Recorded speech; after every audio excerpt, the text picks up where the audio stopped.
દોસ્તો નમસ્કાર. પિતા, આજે વાત કરીશું પિતા ઉપર. મિત્રો, માનું મહાત્મ્ય તો બધા જ વર્ણવે છે. પિતાનું મહત્વ અથવા તો મહાત્મ્ય બહુ ઓછું વર્ણન થાય છે એનું. તો મિત્રો, આજે આપણે વાત કરીશું પિતા, કે જેવી રીતે આપણે માતાને કહીએ તો માતા એ ખલખલ વહેતી નદી છે, સરિતા છે. તો પિતા એ સરસ કિરણો આપતો સૂરજ છે. માતા એ ગંગા જળ છે. તો પિતા એ સૂરજનો તાપ નહીં પણ પ્રકાશ આપતો છે. તાપ અને પ્રકાશ બંને આપે છે.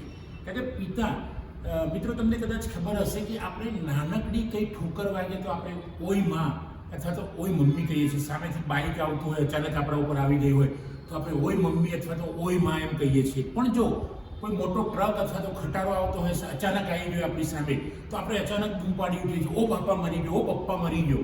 તો આ પપ્પાનું મહત્વ છે જીવનની અંદર. જ્યારે મોટી મોટી સમસ્યાઓ જીવનમાં આવે છે ત્યારે પપ્પા આવી જાય છે, પિતા આવી જાય છે. માના સાથે તો કોઈની સરખામણી થાય જ નહીં, અને પિતા સાથે પણ કોઈની સરખામણી ના થાય. પિતા એક બાજુ છે, માતા એક બાજુ છે.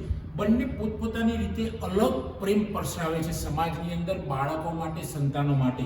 પણ પિતા પોતે ક્યારેક પોતાના શોખો, પોતાની જીવન જરૂરિયાતની બાબતોનો ઉપયોગ નથી કરતો પિતા, અને એ બાળકો કે પોતાના સંતાનો માટે એ પોતાની જાતને ન્યોછાવર કરી દે છે. મિત્રો, તો પિતા એ સૂરજ તો છે જ. સૂરજ એટલે મોટો સૂરજ, તારો પણ છે, અને સંતાનનો હીરો પણ છે. કારણ કે સંતાન માટે જો તમે કોઈ સંતાનને મોટા ભાગે પૂછશો તો કોઈ સંતાન એવું જ કહેશે મોટા ભાગે કે તમારો હીરો કોણ? તો પહેલો હીરો મારો પિતા. મમ્મીની વાત અલગ છે, માની વાત અલગ છે. મા સાથે તો કોઈની કોમ્પિટિશન થાય જ નહીં, ભગવાનની પણ ના થાય. પિતા પણ, મિત્રો, ભગવાન જેવા જ છે. કારણ કે પિતાની સરખામણી પણ તમે ભગવાનને ક્યાં જોયા છે? પિતાને તો આપણે રોજ જોઈએ છીએ. તો પિતા, તમે કોઈ પણ તમારી મુશ્કેલી હશે ને પિતાને એમ કહેશો કે પપ્પા મારે આ કામ છે, બાપુજી મારે આ કામ છે, થઈ જશે બેટા, ચિંતા ના કર. એને ખિસ્સામાં પૈસા ના હોય પિતાના, છતાંય પિતા કહેશે બેટા થઈ જશે. આ થઈ જશે કહેવું, એ હિંમત એક બાળકને આપી દે છે, એક સંતાનને આ હિંમત થઈ જશે કહેવું, એ હિંમત જે સંતાનને મળી જાય છે, અને સંતાનની ખુશીનો પાર નથી રહેતો. મિત્રો, આ અઢળક ખુશી આપનાર છે પિતા. મિત્રો, તમે ક્યાંય પણ ફસાઈ ગયા હોય અને પપ્પાને એક ફોન કરો, પપ્પાને એક મેસેજ મોકલો કે પપ્પા આવી પરિસ્થિતિ છે. પપ્પા કદાચ જો નજીક હશે તો દોડતા આવી જશે, અને જો દૂર હશે તો એ આવશે નહીં પાસે, પણ એ તમારા માટે વ્યવસ્થા કરી દેશે. કારણ કે દૂર છે પણ વ્યવસ્થા થઈ જશે. અને બનશે તો એ માણસ વિમાનમાં ઉડીને પણ આવી જશે, બનશે તો એ દરિયામાં તરીને આવી જશે, એ બનશે તો આકાશની અંદરથી પોતે કંઈક વ્યવસ્થા કરીને આવી જશે. આ છે પિતા. મિત્રો, પિતા આપણને ઘણીવાર લાગે કે બહુ કડક લાગતા હોય છે, પણ કડક દેખાતા પિતા ખરેખર અંદરથી બહુ સોફ્ટ હોય છે, બહુ નરમ હોય છે. શ્રીફળ જેવું પિતાનું કામ છે.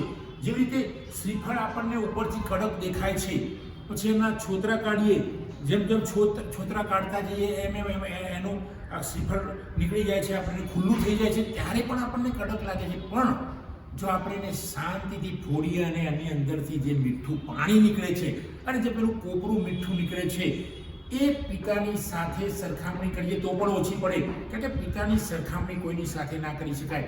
કારણ કે જ્યાં બધાના ઘરે ભગવાન નથી હોતા. ભગવાન તો સર્વત્ર છે એમ કહીએ છીએ આપણે, પણ ભગવાન સ્વરૂપ લઈને તો આવતા નથી. પણ પિતાના સ્વરૂપમાં દરેકના ઘરમાં એક પિતા આપ્યો છે, ભગવાન આપ્યો છે. કારણ કે ભગવાન તો બધાના ઘેર પહોંચી વળવાનું નથી, પણ એ પિતા સ્વરૂપે પોતે ઘરમાં જાય છે અને સંતાનોનું દુઃખ હરી લે છે. મિત્રો, ઘરની મોટી મોટી જવાબદારીઓ પિતા નિભાવે છે.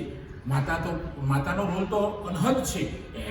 એનો રોલના વાત કરીએ તો વર્ણનવાળા શબ્દો છે. આપણે પિતા પણ એવો છે. મિત્ર, પિતા, આપણે જેમ તાજમહેલની વાત કરીએ કે ભાઈ તાજમહેલ વિશે વર્ણન કરો, તમે શું વર્ણન કરો તાજમહેલ? આ તો તાજમહેલ કરતાં પણ મોટો તાજ છે. બાળકનો મોટો તાજ છે જે માથા પર પણ પહેરી ના શકાય. એનું એટલું બધું સન્માન અપાય કે તાજ કરતાં પણ પિતાનો જે તાપ છે આપણને લાગે, પણ એ તાપ ખરેખર જરૂરી છે. જો એ તાપ ના હોય તો આપણો વિકાસ ના થાય. મિત્રો, જ્યાં જરૂર પડે ત્યાં પિતા તાપ આપે છે, જ્યાં જરૂર પડે ત્યાં અનહદ પ્રેમ આપે છે, જ્યાં જરૂર પડે ત્યાં એક હાસ્ય કરે છે અને તમારી અંદર એક નવી હિંમત આવી જાય છે. જા બેટા તારું કામ થઈ જશે, હું કરી દઈશ. આ જે એની હિંમત કરી દેશે અથવા તો થઈ જશે, એ જે મોટી હિંમત મળે છે, એમાં બાળકને જે નિશાસો નાખવાનો હોય છે, નિશાસો નથી નાખતો, પણ એનામાં પોતાનામાં એક વિશ્વાસ આવી જાય છે. તો મિત્રો, આ છે પિતાની વાત. પિતાની વાત મિત્રો, આ મારા વિડીયોમાં પિતાની જે મેં વાત કરી છે, એ જો આપ સૌને ગમી હોય તેને ખૂબ પ્રસરાવો, કારણ કે પિતા પણ એક ભગવાન સમાન છે. મિત્રો, મારો વિડીયો ગમ્યો હોય તેને લાઈક કરો, શેર કરો, કોમેન્ટ કરો અને જો ચેનલ સબસ્ક્રાઈબ ન કરી હોય તો સબસ્ક્રાઈબ કરો. પણ મિત્રો, ભૂલતા નહીં આ વિડીયોનો પ્રસાર કરવાનો, કારણ કે પિતા ઉપર ખૂબ ઓછું બોલાય છે. બોલે છે ઘણા લોકો પિતા પર બોલે છે, છતાં પણ લગભગ બધાને એવું જ હોય છે કે ભાઈ માતાનો રોલ, માતાનો તો હોય જ છે, એના વિરુદ્ધમાં કહેવાનો કોઈ પ્રશ્ન જ નથી. માતાના વિરુદ્ધમાં કોઈ કહી જ ના શકે, પણ પિતાના વિરુદ્ધમાં પણ કોઈ ના કહી શકે, કારણ કે પિતા જેવો મોટો તાજ જો બાળકને કે સંતાનને મળ્યો કોઈ નથી. ભલે એના કિરણોની વાત કરો મિત્રો, પિતા આપણી અંદર કિરણો મૂકીને જાય છે અને કિરણોથી આપણે ચમકી ઉઠીએ છીએ, આપણો ચરકાટ વધી જાય છે. એનું નામ છે પિતા. મિત્રો, આજે આટલું જ. જય હિન્દ, જય ભારત.